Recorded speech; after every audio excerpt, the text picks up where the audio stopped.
C'est la première fois que des humains s'aventurent dans les abysses pour rencontrer la vie marine. Alors que le submersible continuait sa descente, la lumière disparut complètement. Seul le claquement métallique des plaques d'acier résistant à la pression de l'eau se faisait entendre. C'est alors que l'homme remarqua soudain des traces d'humidité qui suintaient au niveau de son épaule et poussa un cri d'effroi. Barclay le rassura immédiatement, lui expliquant qu'il s'agissait simplement d'eau de condensation produite dans un environnement à basse température et non d'une brèche dans la cabine. Une sensation d'oppression pesante les plongea dans le silence. Le submersible atteignit rapidement le plancher océanique à 7600 mètres de profondeur. C'était un territoire inexploré pour l'humanité. Accompagnés de violentes secousses, ils se posèrent sur le fond marin.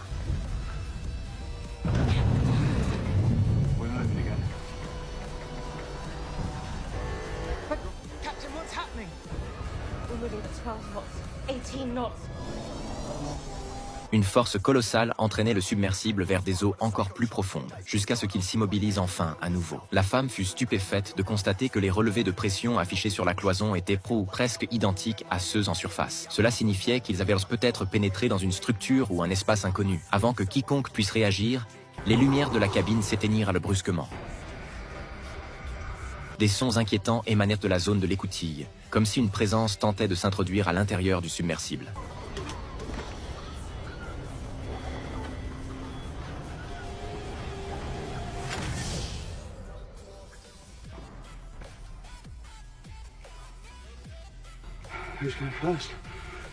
John fut le premier à franchir la porte de la cabine.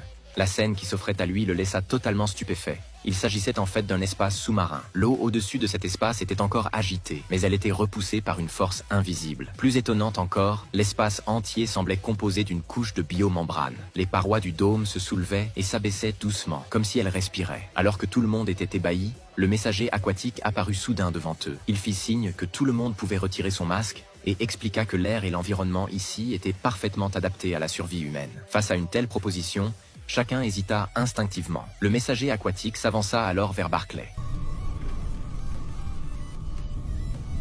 Will you trust me, Barclay? Yeah.